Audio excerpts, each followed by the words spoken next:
PG welcome, see you in PG point. So देखिए, जैसा कि आपको पता है कि आपने अभी तक इंडियन फिलोसफर्स के बारे में पढ़ा, यानी भारतीय दार्शनिक के विषय में पढ़ा, उनके शिक्षा के प्रति क्या विचार थे, ये सब बातें जानी। और अब हम लोग किसके विषय में पढ़ेंगे, तो वेस्टर्न थिंकर्स जो आपके थे, जैसे प्लेटो, रूसो, इन सब के विषय में हमें पढ़ना है।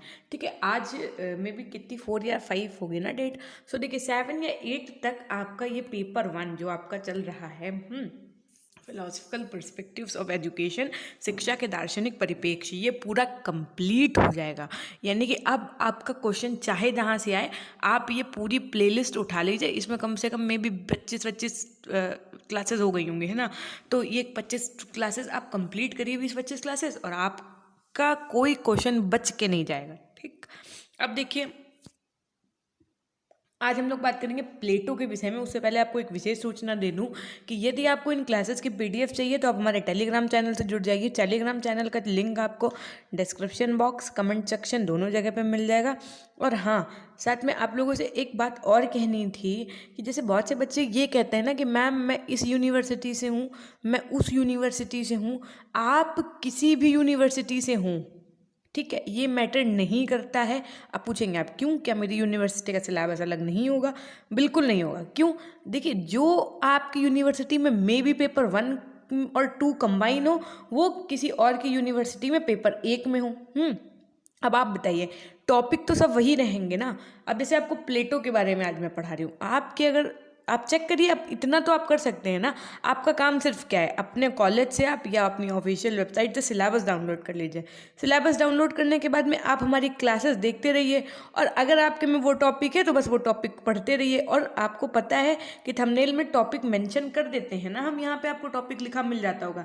जैसे प्लेटो जी की क्लास है तो यहाँ पे प्लेटो लिखा होगा। अगर आपके टॉपिक में है तो आप उसे पढ़िए, नहीं है तो कोई बात नहीं। लेकिन मोस्टली ऐसी टॉपिक्स हैं, ये सबके में कॉमन है, चाहे आप CSJMU से हो, चाहे LU से हो, चाहे MJPRU से हो, चाहे जिस यूनिवर्सिटी से हो। ठीक, सो आज से ये तो कोई नहीं क्वेश्चन करेगा कि मैम आप किस यूनिवर्सिटी के बेसिस पे पढ़ा रही हैं।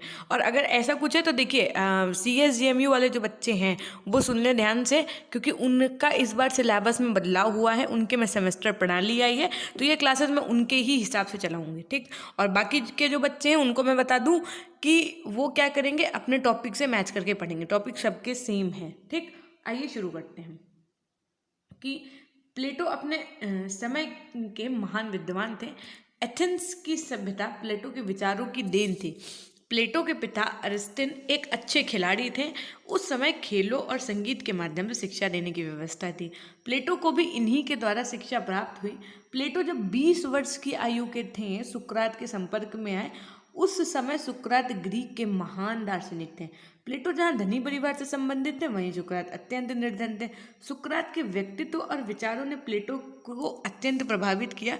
सुकरात से प्रेरणा प्राप्त कर प्लेटो ने संवाद रूप में कुछ रचनाएं लिखी। इन रचनाओं में नैतिक आचरण की अभिव्यक्ति की गई थी। अब गुरु की निर्मम हत्या से प्लेटो की आत्मा विद्रोह कर उठी और उन्होंने अपनी इच्छा से एथेंस छोड़ दिया। प्रारंभ में तो प्लेटो को अपने विचारों का संदेह था, किंतु धीरे धीरे उसमें आत्मविश्वास का उदय हुआ और वह अपने विचारों को लिखने लगे। उनका कहना था कि जीवन के गुणों को पहले समझा जाए, तभी वे जीवन के अंग बन सकते हैं। और क्या कहा, तो देखिए, सुकरात की मृत्यु के पश्चात प्लेटो ज्ञान की खोज में इधर उधर भटकते हैं।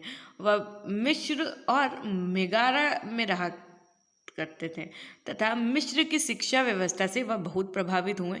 वह इटली गए और वहाँ उन्होंने पाइथागोरस के सिद्धांतों का अध्ययन किया। पाइथागोरस के सिद्धांत पता है ना आपको? अगर आप मैथ्स के छात्र रहे होंगे तो आपने पढ़ा होगा, हाइपोटेनियस का square is equal to perpendicular का स्क्वायर प्लस बेस का स्क्वायर। यही होती है आपकी पाइथागोरस थ्योरम। ठीक, सिसली जाकर उन्होंने राजा डायनिसियस के दरबार में रहकर वहाँ की शासन व्यवस्था का अध्ययन किया। प्लेटो को साहित्यिक, राजनैतिक तथा सामाजिक तीनों पक्षों का वृहद ज्ञान था, लेकिन उन्होंने राजनीति के क्षेत्र में अधिक रुचि ली। शिक्षा व्यवस्था के क्षेत्र में उनके विचार अभूतपूर्व हैं। उनके मत अनुसार किसी भी देश की उन्नति वहाँ के नव युवकों पर निर्भर है।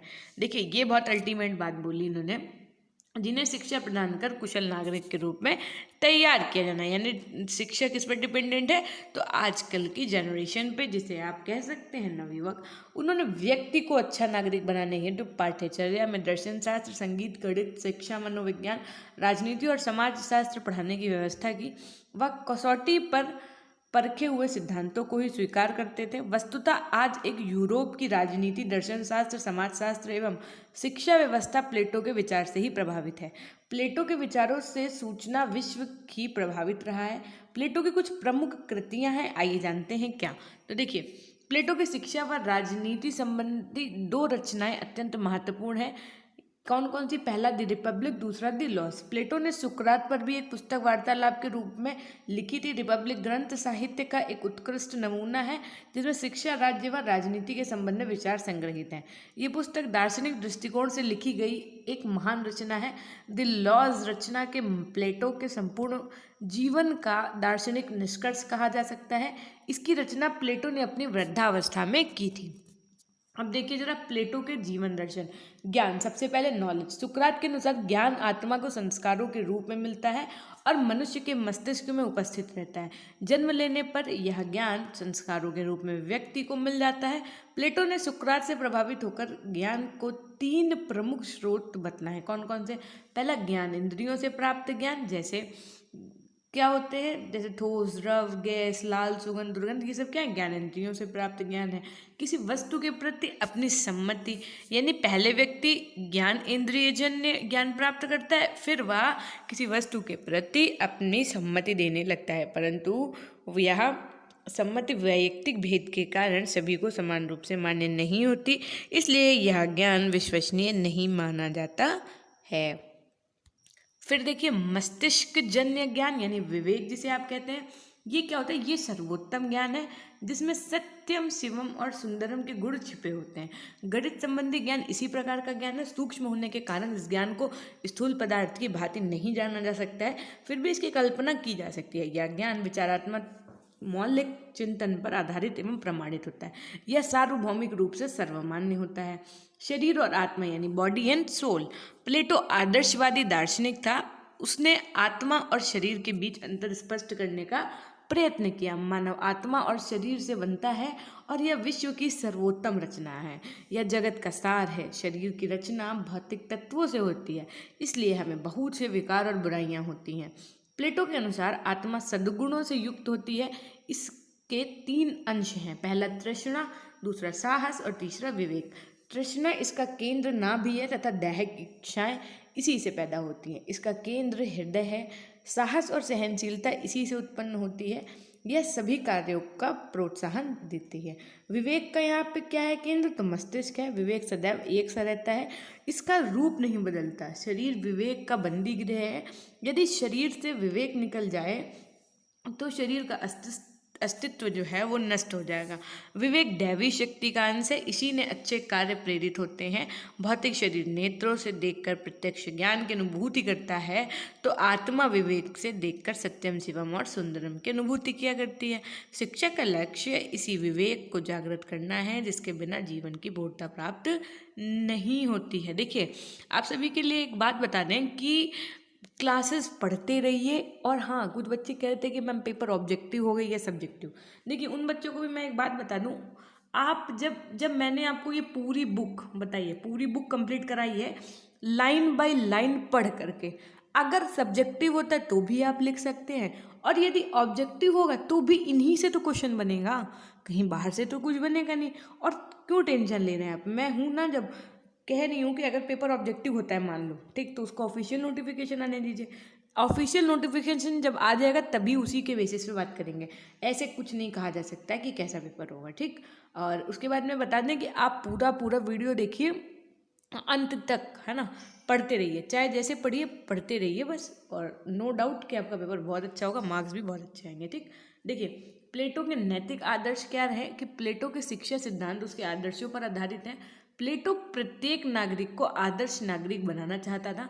उसका आदर्श बनाने का अर्थ सद्गुणों को ग्रहण करके उनके अनुकूल आचरण करने से है। वह इन सद्गुणों को आत्मिक मानते हैं। मानव के मनोवैज्ञानिक स्वभाव के आधार पर प्लेटो आत्मा के सद्गुणों जैसे धैर्य, न्याय, आत्मसंयम, तीव्र बोधगम्यता, स्मरण शक्ति और उच्च आदर्श का नाम लेता है। प्लेटो के अनुसार विवेक मानव का सर्वोत्तम गुण है। जब व्यक्ति आत्मसंयम यानी सेल्फ कंट्रोल, धैर्य यानी करेज और ज्ञान का संयोग हो जाता है तो उसमें न्याय, जस्टिस यानी उभर आता है। इससे व्यक्ति उच्च आदर्शों को अपनाने के लिए प्रेरित होता है। सुकरात की भांति प्लेटो भी विश्व कल्याण को प्राथमिकता देते हैं। इसी से चरम आनंद की उपलब्धि हो सकती है ना। अब देखिए प्लेटो के कुछ अपने शैक्षिक दर्शन थे। अब देखिए कितना डिफरेंस है ना इंडियन फिलोसफर्स की सोच में और वेस्टर्न फिलोसफर्स की सोच में, है ना। देखिए पहला क्या कि शिक्षा प्रदान करना राज्य का कर्तव्य है। यह केवल शिक्षा ही है जो योग्य, योद्धा एवं उत्तम नागरिकों का निर्माण कर सकती है। अतः शिक्षा के माध्यम से अच्छे नागरिक उत्पन्न करना राज्य का कर्तव्य है। फिर देखिए क्या कहा गया कि राज्य की संस्कृति से शिक्षा को अलग नहीं किया जा सकता है। अपने देश के लिए जीना तथा अपने देश के लिए मरना यह प्रत्येक नागरिक का कर्तव्य है। शिक्षा को उसमें देशभक्ति की भावना बढ़नी चाहिए। एक आदर्श राज्य में शिक्षा व्यक्ति एवं राज्य दोनों की उन्नति का साधन होती है। यह केवल शिक्षा ही है जो राजनीतिक तंत्र के दोषों को दूर करके उसे एक आदर्श राज्य का स्वरूप प्रदान कर सकती है। इसलिए परिवार के हाथों में शिक्षा का दायित्व तो नहीं सौंपना चाहिए। प्लेटो कहते हैं कि एथेंस का पतन का यही मुख्य कारण था। अब देखिए राज्य की शिक्षा की समस्त जिम्मेदारियों को स्वयं वहन करना चाहिए। प्लेटो के शैक्षिक सिद्धांत 4 स्तंभों पर टिके थे। कौन कौन से 4 स्तंभ थे? तो देखिए योग्यता, दूसरा ज्ञान, तीसरा सेवा और चौथा राजनीति। यानी योग्यता का अर्थ होता है सीखने वाले की योग्यता के अनुसार। शिक्षा एवं ज्ञान का अर्थ भलाई, गुडनेस से है। अच्छी शिक्षा वही मानी जाती है जो बालक को यह सिखाए कि अच्छी चीज़ों से प्यार करना चाहिए तथा बुरी चीज़ों से घृणा करनी चाहिए। सेवा का अर्थ है कि शिक्षा नवयुवकों में देश प्रेम की भावना जागृत करे तथा राजनीति का अर्थ शासन एवं प्रशासन करने की कला से है। उपरोक्त विचारों के अतिरिक्त प्लेटो ने शिक्षा के विभिन्न पहलुओं पर भी प्रकाश डाला है, जिसका संक्षिप्त विवरण इस प्रकार है। कैसे कि देखिए प्लेटो के अनुसार जो शिक्षा का अर्थ है वो क्या है कि शिक्षा से मेरा अभिप्राय उस शिक्षण से है जिससे अच्छी आदतों के द्वारा बालकों में नैतिकता का विकास हो। प्लेटो ने शिक्षा को नैतिक शिक्षण की प्रक्रिया के रूप में माना है जिसके द्वारा व्यक्ति की प्रवृत्तियों का सुधार किया जाता है। इस उनके अनुसार शिक्षा वह प्रयत्न है जो प्रौढ़ व्यक्ति बालकों की उन्नति हेतु करते हैं। प्लेटो शिक्षा को सत्यम शिवम सुंदरम की प्राप्ति का साधन मानते हैं। अब देखिए शिक्षा के उद्देश्य क्या है? तो सबसे पहली बात तो ईश्वर को जानना, सत्यम शिवम सुंदरम के प्रति आस्था उत्पन्न करना, व्यक्तित्व का विकास करना, नागरिकता के गुणों का विकास करना, उसके बाद में मानव जीवन में संतुलन स्थापित रखना। जैसे मानव जीवन के अनेकानेक विरोधी तत्व विद्यमान रहते हैं, शिक्षा का लक्ष्य यह होना चाहिए कि बालक इन तत्वों को पहचानने तथा इनमें संतुलन स्थापित करे, उसमें विरोधी परिस्थितियों में कार्य करने की क्षमता उत्पन्न हो। शिक्षा के द्वारा बालक में पूर्ण आत्मविश्वास का भाव जागृत होना चाहिए। शिक्षा का पाठ्यचर्या यानी कि करिकुलम ऑफ एजुकेशन। प्लेटो वह प्रथम शिक्षा शास्त्री हैं जिन्होंने पाश्चात्य शिक्षा के इतिहास में पाठ्यचर्या के विषय में व्यवस्थित विचार व्यक्त किए हैं। प्लेटो के अनुसार प्रथम 10 वर्षों में बालक को अंकगणित, ज्यामितीय, संगीत, नक्षत्र विद्या की कुछ बातें सिखानी चाहिए। माध्यमिक स्तर पर वह खेलकूद, व्यायाम, शैक्षिक प्रशिक्षण और उसके बाद में गणित, कविता, संगीत तथा धर्मशास्त्र की शिक्षा देने के पक्षधर हैं। प्लेटो ने काव्य तथा साहित्य शिक्षा पर भी बल दिया है। उच्च शिक्षा के पाठ्यचर्या में डाई इलेक्ट्रिक को अत्यंत महत्वपूर्ण स्थान दिया है। डाई इलेक्ट्रिक का अर्थ सत्य की खोज के लिए होता है। डाई इलेक्ट्रिक प्रशिक्षण से ही व्यक्ति दार्शनिक शासक बन सकता है। इसके अतिरिक्त मनोविज्ञान, राजनीति, न्याय और समाजशास्त्र आदि के अध्ययन पर भी बल दिया गया। ठीक, यदि शिक्षण विधि के परिप्रेक्ष्य में बात की जाए तो तर्क या वाद विवाद विधि, प्रश्नोत्तर विधि है ना, इस विधि में 3 सोपान माने जाते हैं। देखिए, ये केवल कभी कभी ये भी पूछ दिया जाता है शॉर्ट आंसर्स में कि शिक्षण विधि कितने प्रकार की होती है। देखिए, जो क्वेश्चन आंसर्स की सीरीज है वो आपका वीडियो में ला दूंगी सिर्फ 5 मिनट या 3 मिनट का ही, है ना। उसमें हम क्या करेंगे, सिर्फ क्वेश्चंस आपको दिखा देंगे। जब आप सारी क्लासेस कर चुके हैं, पीडीएफ ऑलरेडी आपको टेलीग्राम पे मिल चुकी हैं, तो क्या करेंगे, आपके वो क्वेश्चंस जब आप देखेंगे ना, तो आपको ये एक क्लियर हो जाएगा कि क्वेश्चंस पूछे कैसे जाते हैं, है ना। जैसे मान लीजिए पूछा गया शिक्षण विधियाँ तो कितने प्रकार की होती है, आप आराम से लिख सकते हैं। पहले क्या लिखेंगे, तर्क या वाद विवाद विधि, उसके अंतर्गत में क्या लिखेंगे कि शिक्षण विधियों में, अब इनके प्लेटो के अनुसार है, अब बहुत सारे अलग अलग फिलोसफर्स के हिसाब से अलग अलग बातें बताई गई। क्या कि प्लेटो ने तर्क या वाद विवाद विधि को सर्वश्रेष्ठ माना है। इस संबंध में कहा गया है कि प्लेटो की योजना में सबसे महान विषय डायलैक्ट्रिक तर्क का है। डायलैक्ट्रिक क्या है, तो देखिए शाब्दिक अर्थ में वह विचारवान व्यक्तियों का वाद विवाद या तर्कयुक्त स्पष्टीकरण है। फिर देखिए प्रश्नोत्तर विधि में 3 सोपान कौन कौन से माने जाते, तो पहला उदाहरण, दूसरा परिभाषा तथा तीसरा निष्कर्ष। उदाहरण का आरंभ वार्तालाप से होता है, दूसरे सोपान में परिभाषा में आवश्यक व्याख्या तथा सामान्य गुणों का निर्धारण होता है, और सोपान तीसरे में क्या होता है, निष्कर्ष में परिणाम प्राप्त होता है। वार्तालाप विधि, इस विधि को प्रश्नोत्तर विधि का अंग कह सकते हैं। प्रारंभ में इसका प्रयोग सुकरात और प्लेटो ने ही किया, बाद में इस विधि का इतना अधिक प्रयोग नहीं किया गया और यह उच्च शिक्षा का माध्यम बन गई। प्रयोगात्मक विधि में क्या होता है कि व्यायाम, जिम्नास्टिक, संगीत और विज्ञान के शिक्षण के लिए इस विधि को सर्वोत्तम माना गया है। स्व अध्याय विधि यानी 50 वर्ष की आयु के बाद की शिक्षा के लिए प्लेटो ने स्व अध्याय विधि सर्वोत्तम बताई है। इस अवस्था में दर्शन, तर्क, अध्यात्म शास्त्र आदि विषयों के अध्ययन के लिए कहा गया है। शिक्षक की क्या रोल होना चाहिए, अब आप भावी शिक्षक बनने जा रहे हैं तो बहुत गौर से सुनिएगा। शिक्षक का रोल प्लेटो जी के अनुसार क्या है कि प्लेटो ने शिक्षक को बहुत उच्च स्थान प्रदान किया है। इनके अनुसार शिक्षक को बहुत योग्य, आदर्श, गुणों से युक्त और अनुभवी होना चाहिए, जिससे वह शिक्षा के कार्य का संपादन भली प्रकार से कर सके। प्लेटो स्वयं शिक्षक था, इसलिए उसने अपने आदर्शों और गुणों को सामने रखकर शिक्षक के गुणों एवं कर्तव्यों को निर्धारित किया है। प्लेटो ने दार्शनिक को ही समाज का कर्ण आधार माना है। इन्हीं दार्शनिकों में शिक्षक की गणना की जा सकती है। यदि अनुशासन यानी डिसिप्लिन की बात की जाए तो प्लेटो का विश्वास था कि बालक स्वभाव से नियमों में बंधना नहीं चाहता है, नियंत्रण में रखने के लिए उसे दंड भी दिया जाना चाहिए। दंड, विधान और पुरस्कार में प्लेटो का विश्वास था। इस प्रकार प्लेटो मुक्त्यात्मक अनुशासन का विरोधी था, इसलिए उसने कहा कि बालकों को खेल में भी स्वतंत्रता नहीं रखा जाना चाहिए। उस पर वयस्कों तथा अधिकारियों का कठोर निरीक्षण तथा नियंत्रण होना चाहिए। प्लेटो की शिक्षा के अन्य पक्ष, पहला स्त्री शिक्षा। देखिए प्लेटो ने स्त्री एवं पुरुष को समान माना है तथा उनमें कोई अंतर नहीं किया है, फिर भी वह स्त्री वर्ग को पुरुष वर्ग से कमजोर माना था तथा उनके लिए अलग से कोई शिक्षा प्रावधान नहीं किया। प्लेटो ने अपनी पुस्तक रिपब्लिक में लिखा है, क्या लिखा है कि राज्य का संरक्षण करने की क्षमता स्त्री पुरुष में समान है, परंतु स्त्री बल की दृष्टि से निर्बल अवश्य होती है। प्लेटो ने पुरुष की भांति स्त्री शिक्षा को महत्व दिया तथा विभिन्न पदों पर उसके लिए मांग की। दास वर्ग की शिक्षा, प्लेटो ने दास वर्ग को किसी भी प्रकार की शिक्षा प्रदान करने के पक्ष में नहीं था। दास वर्ग युद्ध में पराजित व्यक्ति होते थे। प्लेटो ने पुश्तैनी कार्य एवं हाथ से किए जाने वाले सभी कार्य दास वर्ग को ही करने के पक्ष में थे। ठीक है, अब आलोचना क्या रही, क्रिटिसिज्म की बात करें यदि, तो शिक्षा जगत में प्लेटो की शिक्षा योजना की आलोचना हुई है। इनकी शिक्षा योजना में बतलाए गए कुछ प्रमुख दोष हैं। देखिए आपने पहले प्लेटो के विषय में पढ़ा, उनके जो भी दार्शनिक परिप्रेक्ष्य थे शिक्षा के विषय में, मेरिट्स डिमेरिट्स, वो पढ़ी, और अब जरा उस पर जो क्रिटिसिज्म हुआ यानी जो उनके आलोचक रहे उन्होंने क्या बताया कि इन्होंने जो बातें बताई उनमें क्या खराबी थी, तो आइए जानते हैं। इन दूसरे लोगों के जो बुराई की वो क्या कहा कि प्लेटो समाज को व्यक्ति से ऊपर मानते थे, जिससे व्यक्तिगत स्वतंत्रता का हनन होता है। प्लेटो व्यक्ति के आधार अधिकारों और कर्तव्यों में कोई सामंजस्य नहीं ला सके। व्यक्ति के राज्य के प्रति कर्तव्य तो सभी हैं परंतु अधिकार कोई नहीं। प्लेटो में औद्योगिक एवं व्यावसायिक शिक्षा की व्यवस्था को आवश्यक नहीं माना। प्लेटो ने प्रशासनिक के लिए भी दर्शन शास्त्र का अध्ययन आवश्यक बताया, परंतु इसमें संदेह है कि दर्शन शास्त्र प्रशासन में किसी भी प्रकार का सहायक हो सकता है। बालक की शिक्षा में परिवार का महत्वपूर्ण स्थान होता है, परंतु प्लेटो बालक की शिक्षा में परिवार के प्रयासों को स्वीकार नहीं करता।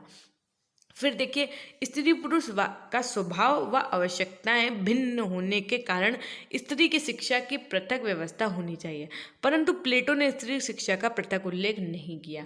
अब प्लेटो की शिक्षा को देन क्या रही, तो प्लेटो ने ही सर्वप्रथम शैशवावस्था से लेकर संपूर्ण जीवन शिक्षा योजना सुव्यवस्थित ढंग से निर्मित करके प्रस्तुत की। इससे पूर्व इस तरह की योजना नहीं बनी थी।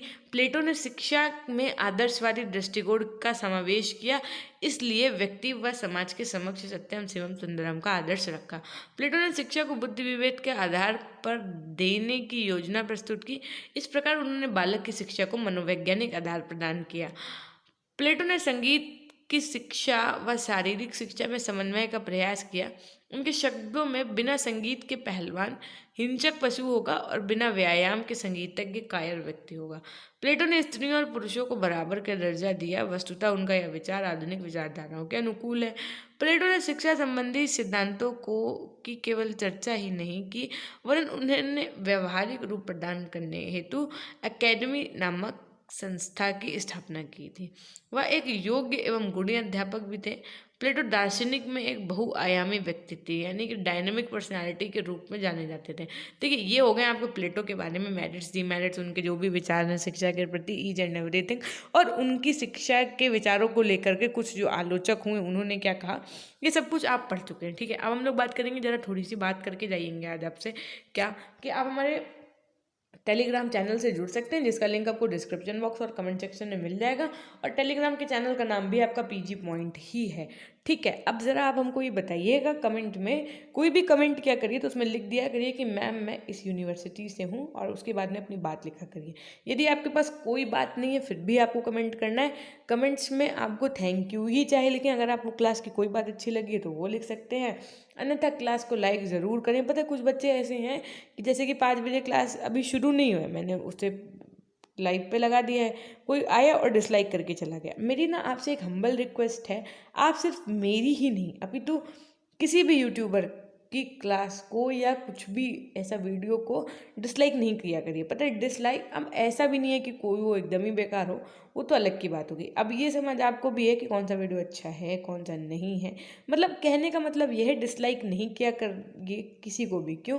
क्योंकि उससे उसका मोटिवेशन कम हो जाता है। जैसे आपको मोटिवेशन की नीड होती है ना, वैसे ही हम यूट्यूबर्स को भी मोटिवेशन की नीड होती है। और मोटिवेशन में क्या चाहिए हम लोगों को? सिर्फ लाइक कमेंट्स और शेयर, है ना। यदि आप अगर आज चैनल पर नए हैं तो चैनल को सब्सक्राइब करके बेल आइकन प्रेस करना ना भूलिएगा। और हाँ, सबका ध्यान रखिए, अपना भी ध्यान रखिएगा, क्योंकि सीज़न बहुत ख़राब चल रहा है। बाकी आपसे मिलते हैं 2-4 दिन और ये क्लास चलेगी, उसके बाद में पेपर 2 और 3 की क्लासेस फाइनली शुरू हो जाएंगी और पेपर 1 आपका कंप्लीट हो जाएगा। इसकी जो क्वेश्चन आंसर की सीरीज़ है वो हम शुरू कर देंगे इसके बाद में। ठीक है, सो ये थी एक छोटी सी जानकारी। और हंसते रहिए, मुस्कुराते रहिए, कभी अपने लिए तो कभी अपनों के लिए। Till then take care, bye bye.